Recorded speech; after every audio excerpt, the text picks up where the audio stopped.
Olá, estamos aqui então para mais uma parte do nosso curso de modelagem de processos de negócio.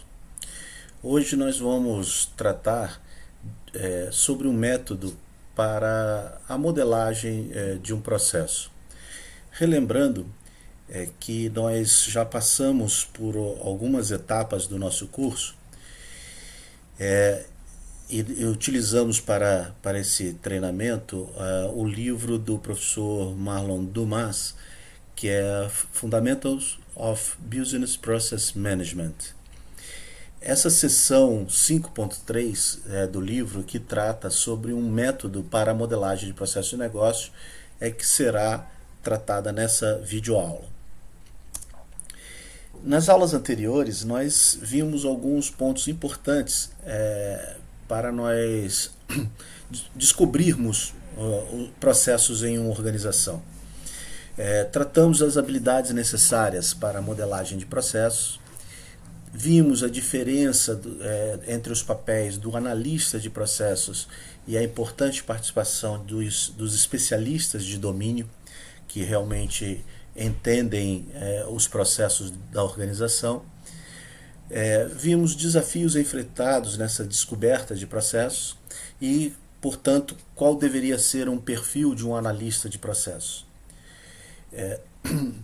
Numa aula anterior a essa, nós tratamos de métodos de descobertas. E aí falamos sobre descobrir processos usando evidências, análise de documentos, ferramentas automatizadas que nos ajudam a descobrir processos na organização, mas também tratamos da descoberta baseada em entrevistas e em oficinas ou workshops, do inglês. Percebam que esses métodos de descobertas nos ajudam a entender os processos, mas modelar um processo nessa fase de descoberta é uma tarefa difícil, uma tarefa complexa. Portanto, é importante seguir um procedimento definido para executar essa tarefa de forma sistemática. Aí vem o valor de termos um método para a modelagem do processo. Uma maneira de fazer isso é trabalhar o método de 5 estágios proposto pelo livro. Da seguinte maneira: primeiro, identificamos os limites dos processos. Depois, identificamos as atividades dos eventos. Em seguida, identificamos os recursos e as transferências, as suas transferências entre os recursos. Por fim, identificamos os fluxos de controles.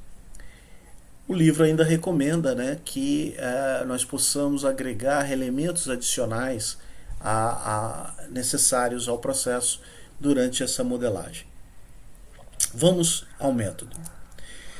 O primeiro estágio, que é identificar os limites do processo, é essencial para essa compreensão do escopo do processo. Parte desse trabalho já deve ter sido feito com aquela definição da arquitetura de processos vista no início do nosso curso. A arquitetura de processos, para quem não se lembra, ela define na organização toda quais são os processos e as interfaces, ou seja, como é que esses processos trabalham para a organização. Então, ao definir algo como um processo, eu já tenho claro o objetivo, o resultado desse processo e qual é a razão de ser dele, o seu propósito. Então, identificar limites de um processo significa que precisamos identificar os eventos que desencadeiam esses processos, como é que eles se iniciam, e aqueles que identificam possíveis resultados desse processo. Por exemplo, vamos tratar novamente o processo de atendimento de pedidos que estamos utilizando durante o curso. Observamos que esse processo ele é desencadeado pelo recebimento de um pedido de compra por parte de um cliente e termina com o atendimento do pedido como resultado esperado desse processo. Esses dois eventos marcam os limites desse processo e é fácil identificar então esses limites. Utilizamos um evento de mensagem de início e um evento final na BPMN para representá-los. Se o processo tiver resultados negativos, o mesmo será modelado através de eventos terminais finais. O segundo passo, que é identificar atividades e eventos, nos remete a identificar as principais atividades do processo. A vantagem de começar com as atividades é que nós temos o apoio dos especialistas de domínio que podem nos indicar como fazem, o que estão fazendo em uma atividade. Mesmo que eles não estejam conscientes do processo como um todo, que aquele trabalho, aquela atividade é parte de um processo de negócio mais abrangente. Então, o tratar de atividades se torna fácil pelo contato que nós temos com quem realiza essas atividades. Documentos também podem mencionar explicitamente atividades.